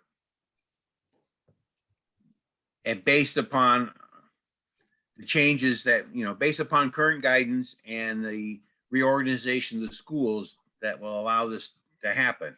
There's something to get that in the nutshell up front. So people don't have to go through 2 pages to find out that we're talking about 5-day in person. They want to know, they want to be transparent about how we're going and making these decisions. And that certainly should be in there. But I think the number one question is what people are asking you. Are we going to have 5 days in person? So I think that that should be the goal, and it should be stated that that's our goal. However, if this, people don't get vaccinated and we get something in that just puts us back in a worse condition than we were this past year, then, all bets are off on what we're going to be doing. We may be all remote. We certainly, we can't promise the future, but we can make a commitment to plan for the future optimistically based upon the resources that we have. So I think it's great to put this out. The information in it is good. Sometimes we have to remember that not everybody is in this all the time. So when we use terms that are familiar to all of us, like cohort D, maybe at least someplace in there, cohort D ought to be explained that it was fully remote learning. Just some little things to make sure that it's going to be understandable, not going to generate more questions.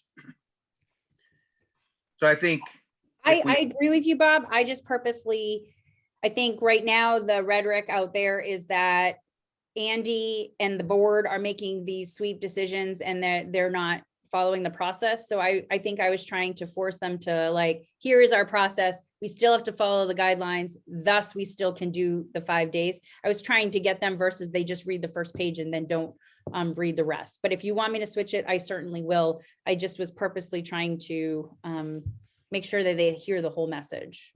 Yeah, and I understand. And I'm, I don't read the Facebook page. My wife sees things and occasionally shows me one. Here's one that maybe you need to read. And occasionally when the information is just completely bogus, I might go and speak up and correct the information out there, but try not to get in too deep. But I think, underlying that the process isn't clear, and that's certainly a question is our plans for 5 days in-person training or in-person schooling, is that the goal? Is that where we're heading? And I think that's where we're heading. Now here's, in order to get there, these are the processes that we're going to go through, and things can change. CDC guidance can change, which can modify it, but I think that's the key. And then others can talk on this, and then I have some comments about the remote learning aspect of it. Ben? We combine the cohort D and the remote learning. I think cohort D and remote next year, if we're all back, they're going to be the same thing. If we're going to have people apply for remote learning, it's no different than applying for cohort D. I think we have kids in school or we don't have kids in school next year. I'm not sure there's going to be a difference between remote and cohort D, but other than that, I like it. Who else? Thoughts?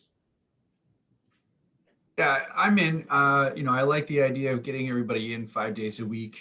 It's obviously space that's always the question. And, luckily Jay kind of went around ahead of time and,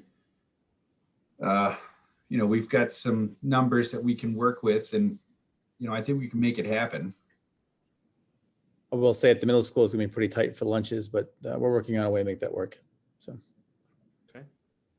Yeah, I just met with the transportation department this morning and kind of told them a couple things to start looking at 5th grade going on the high school, middle school run.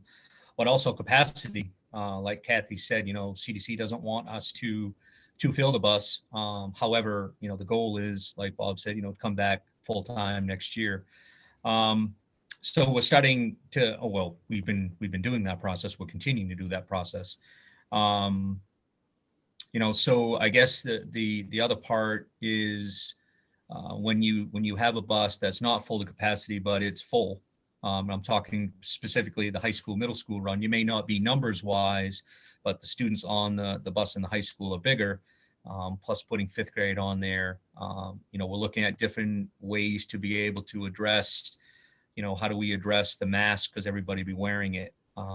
Right now we have some bus aids. I don't know if that's going to continue or not, but that's a separate conversation. So we're just looking at different ways to be able to get everybody on the bus without overloading the bus, and plus keep people safe.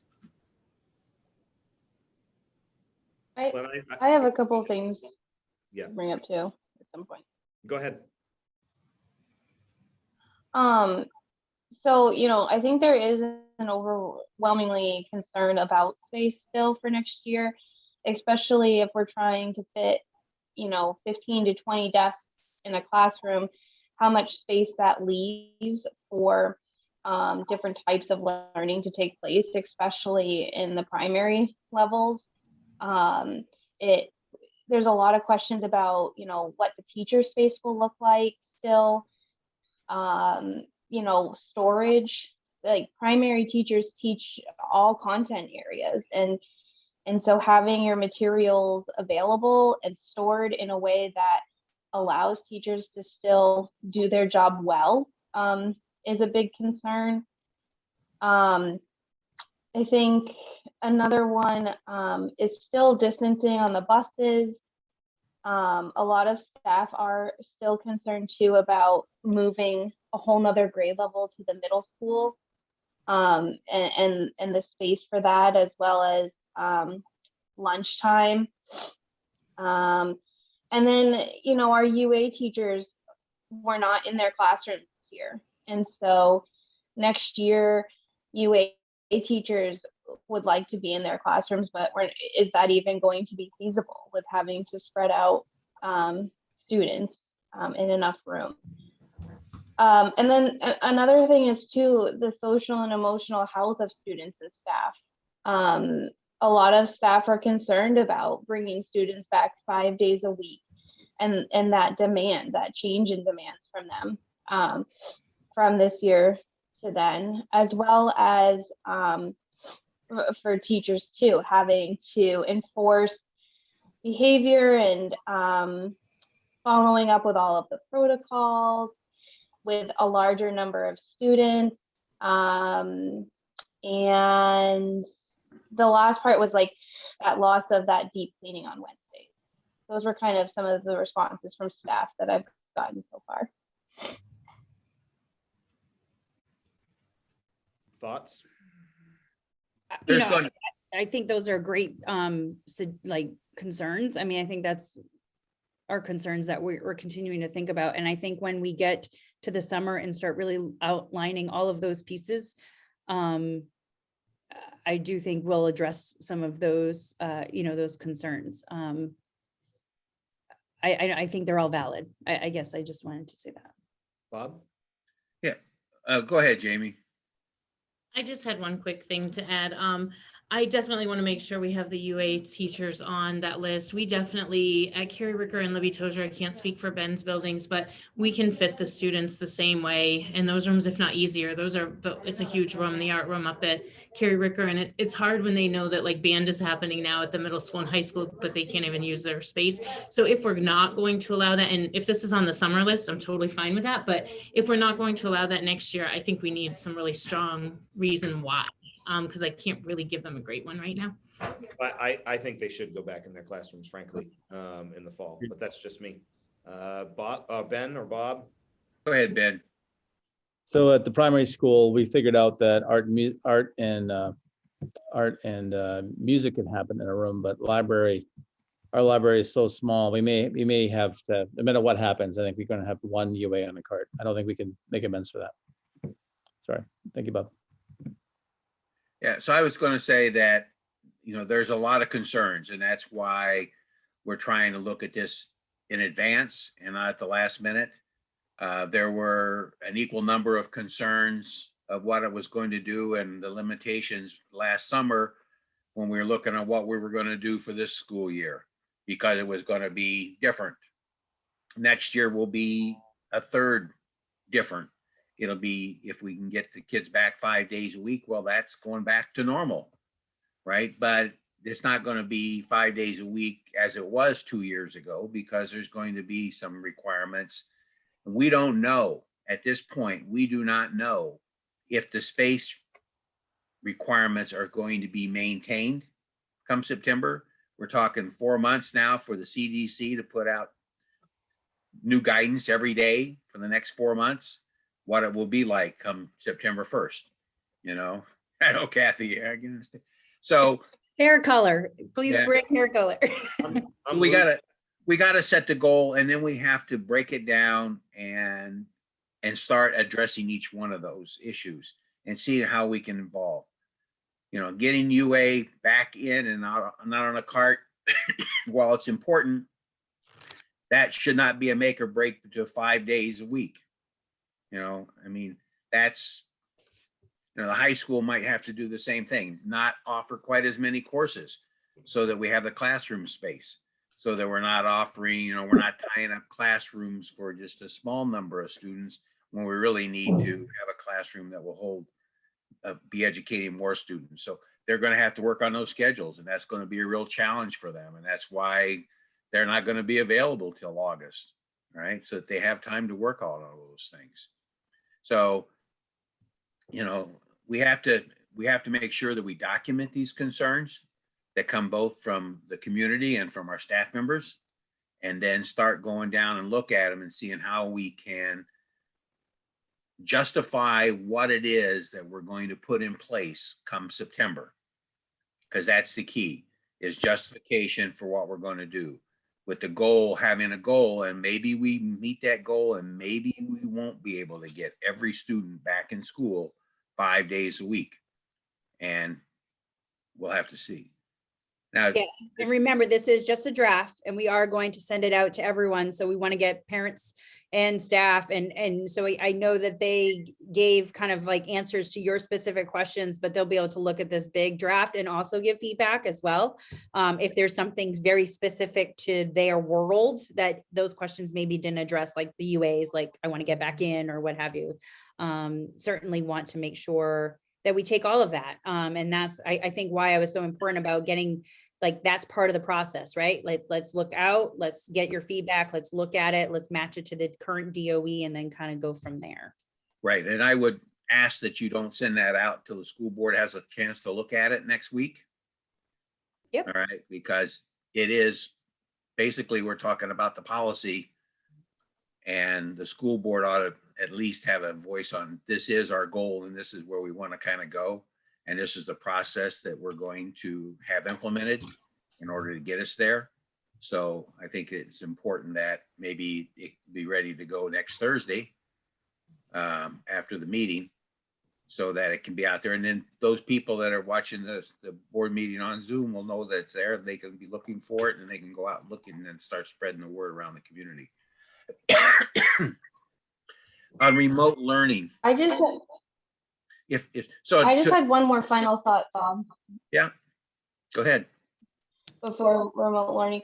I just wanted to kind of have it leave with saying, like, especially when we're measuring space for desks, the most overwhelming thing that I've heard is to try to keep in mind space for teachers, so that there is that allocated space in the classrooms for teachers to do their job and do it well. Well, we need the teachers to do their job. We need them to do it well. But And they need the space to do it. well, and they need the space to do it. However, everybody's going to be given up something come next year. We're giving it up now. We're going to continue to give it up for the foreseeable future. So maybe we need to find and maybe provide assistance if necessary to help in the organization to make the best use of the space that will be available So we can't start by saying mapping off in a classroom, X number of feet across the front of the classroom for like 6 feet, say this is all taken by the teacher. We may have to look at how many students we have to put in that classroom and then see what space is available and then make the best use of that space that's available. So we want to make sure everything's there. But again, you know, it's not going to look like it has in past years. And the only way it will do that is if our student population keeps going down, and if the student population keeps going down, there'll be less positions that'll be necessary, and we'll have more spaces. So, but I wanted to get to the remote section on it too. For years and years, I have talked about availing ourselves to the products and services that are out there that have been out there for years, proven to be beneficial for those who can successfully study remotely, to provide curriculum that's appropriate for the student. And I know that I get blasted every week with all kinds of offers on my school board account from these companies that are offering virtual classrooms and virtual learning. And I've been to years ago to the annual conference, and there was presentations there and vendors there offering these products. And I think that, just like I've said for high school, if we need somebody, if we got a student who really needs a high level calculus class, you know, maybe we need to get them, if they can do that, maybe the best way to do that is provide it to them an online that we go and pay for, because we don't have that many students that need it. And you know, you just can't offer one student something where they sit in the class with everybody else getting something else. It just doesn't work that well. You hold them back. So I think maybe for those who are going to need remote, we might need to go and look. And I think COVA funds would probably go and cover that, because it is COVA related, that they're not going to come to school because of a medical problem or some other issue. So how do we provide that public education that they're entitled to? And maybe it has to be a joint public-private partnership with classes that have been accredited and have been screened and have been accepted and have been in use, and allow that to provide their education during this period of time when they can't be in the classroom. So we really need to look in to some of these other ways. It doesn't always have to be in-house instruction. Doesn't always have to be instruction by an in-house person. There are other ways that people can receive an education that's valid and that we can just accept, just as if they were in another school system and moved to us. We will accept or not accept their, you know, their progress from someplace else. And it's just like, this is a virtual other school system, and we're going to accept the grades that they get from that particular course too. I don't want us to go there for everything, but there is a segment of our student population for which that can fit real well. And we just have to avail ourselves of that to provide the best educational opportunities for the students in our communities as we can, within the confines of our physical abilities. So please look at that in the remote segment of it. I know we were looking at going with the partner with a bunch of other school districts and try and coordinate. That'll probably never happen, just because of the politics of getting all these different school systems to work together and what each individual school's needs are. It'll be hard to make a mash. But so those are my comments on this. But thanks, it's a good idea. We need to get it out there. And we are doing a lot of that anyway with virtual high school. We actually had some middle school students take virtual high school, and we're looking at different options for that. One of the things with the remote academy, and we've actually made the decision to remove ourselves from that. Cost wise, it just didn't make sense for RSU 4. Even with COVID funds, it was not a cost wise, it didn't make sense for the service we were going to get. Kathy and I had a long talk about it. And for the amount of money that was looking like it was going to cost us to create a remote option, we could do it better ourselves. But I would say we were definitely looking at programs and structures through all of that. And I will say that it's a very different lens. And I you know, Heather and Jeremy are on two different ends of the spectrum in terms of ages and abilities of what remote learning looked like. But it is a very different structure when we're talking a pre-K4 student and a 5 through 12. And so looking at all of that and programs and things of what that really looks like at home is very different. And so we're being really cognizant about what's the developmental level, what's our capacity, and what can we still put our seal of approval on a good educational experience. And it looks very different depending if there's a learning coach at home, that's the term I use, if there's a learning coach at home to help facilitate that process than if there's not. I will certainly be happy to share my thoughts about what our capacity is going forward if we continue that. But like I said, I think we've lived and learned what's worked and what's not. And then also thinking about what's sustainable. So we don't want to kind of go into WMEC for something just to be responsive to COVID. We want to figure out if there's a better instructional model that and better opportunities or different instructional models that we can give our students because it's helpful to some of our students. We certainly want to do that, but I'm looking for sustainability. I don't want to do something just for 1 year because that's what parents are asking. I would like to think about things that would help us throughout. We've used some other platform, no different than when we pick platforms or curriculum, what's something that will help us sustain and make an impact in our students. And so that's kind of where we're at and why we're spending so much time talking about it and thinking about it and where we're headed. So I appreciate that, Bob. But I do think it's going to be a difference of if you're in a pre-K 4 world or a 5 through 12 world. Jeremy.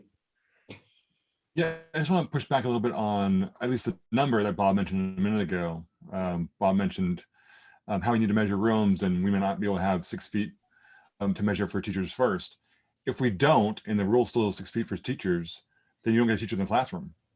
I don't have 6 feet to operate from away from my students as CDC guidelines offer currently, then I don't know where I would be in the hallway to teach the kids. So at some point there has to be some sort of measurement that allows for teacher space. Otherwise, I'm teaching from outside the classroom, the window, so it's just, and Bob, you may have just chosen, the number at random. So I don't want to put that entirely on you. Just the idea that we do need to make sure we offer that as an idea as we're measuring spaces. Well, and I think, from my perspective, we have to make sure that our staff has, the space to operate, right? But it's really coming down to, it's really not about for me, it's more about the things that we collect in our classrooms that maybe are just not necessary. And that for me is the issue. I've walked around this district many, many times, and you all know that Stan and I talked about this the other day, didn't we, Stan? We have some staff members who are notorious hoarders. I hate to say it like that, love them dearly, but they are. And so we've got to make some hard decisions about what we actually need to do our jobs. Because Heather's absolutely right. And Bob's right too. And so is Jeremy. Teachers need to have the things they need to do their jobs. I don't disagree with that. But having been a teacher myself and had a classroom that I way overloaded with things that I never touched for years, that's a concern. And so I think we need to get really candid about, and I think we need to ask people to be really thoughtful and reflective on what you actually need to do your job. Do you need, I walked into a room the other day and there were boxes upon boxes of things that hadn't been touched in a long time. Do we really need those things, or are those things we could put in storage? And when we need them, if we know ahead of time, we can get them out. I think that's where I'm with that, rather than, because I think if we take some stuff out and really take stock of what we need, then ultimately we can make sure, because I agree with you. I think we need to make sure that our teachers and our staff in general, and it's not just our teachers, all our staff have the space in which to work. But I will say this, and I can't say it enough. If we are going to get slaughtered, if we don't, and I'm being really candid, if we can't find a way to get in 5 days, and some of it may be out of our control, Bob's absolutely correct. The CDC, the state of Maine may put guidelines on us that we can't do. We could come to August and all of a sudden Everybody has to go remote. The governor makes that, executive order. Those things are outside of our control, but we need to make sure we're doing the things that are inside of our control so that we can maximize educational experiences for our kids. Our kids need it, our communities need it, our staff needs some sense of normalcy. And so we have got to be committed to this, or we're going to just get eaten alive. That is the reality. So. I do want to say from the deputy commissioner, my meeting this week, that they are not mandating that we have to give a remote option this year, this coming year, as opposed to that is a difference from last year. So just understand that, but we will have parents who are going to require it or request it. So. What else? So I'll be, Kathy and I have a Zoom this evening with the community. I'm expecting some of that not to be so fun, which is fine. That is what happens from time to time. But I think if we can send the message, and Kathy hits the nail on the head, there's a perceptive belief out there that I want us and the board wants us to remain in this hybrid model, and that's just not the case. And so we're going to send that message tonight. I think that's important. I don't think that's any news to all of you or to our staff. But I think it's important that they know up front that we're committed to that, and B, what the process is to get there. I think those two things are really big. So anything else? Thoughts? I would have throughout this last year, we've heard a lot of inputs and thoughts about what we're in and where we're going. And, the community are getting a variety of different messages from different points of view. I think the school board has tried to be consistent, the administration has tried to be consistent. And I think that one of the key partners that we have in this whole process is our associations. And it would maybe be beneficial for the community to know where our professionals and our support staff associations feel, what are the thoughts of those people that are on the ground, that are standing in front of their students and educating their students, or providing their meals or transporting them, where they stand on where we are and where we plan on going. Because many of you are members of our community, and you are a strong point. If we were to go back 5 days a week and half of the staff was to go and leave us, well, we wouldn't be 5 days. We wouldn't be in school at all, probably. So it's important that the community, I think, knows where the members of our associations stand on these things. So, because you provide an important voice and an important input to this committee and to the administration, which feeds back to the school board and everything else in the decisions that we make. And your input is valued, and it's very valuable, not only to the school board or to the administration, but also to the community members. And so maybe you give it some thought to go and let the community know where our staff members stand as an organization, as members, on these issues that we're having with the way we've been conducting school, and where we want to plan to go to, and how we're trying to work together to provide the best education. So it's just a thought for discussion. I'm not asking you to do it. I just think it was, we're getting a lot of input from a lot of places, but I think you're a very important spoke in the wheel, and that leads to the decisions that we make, and the ability to actually provide the services that we want to provide. We can't do it all. Bill Gates didn't make all that money himself. It was made because of thousands of employees who devoted their time and effort, and each one of them, one way or another, chipped into making his fortune.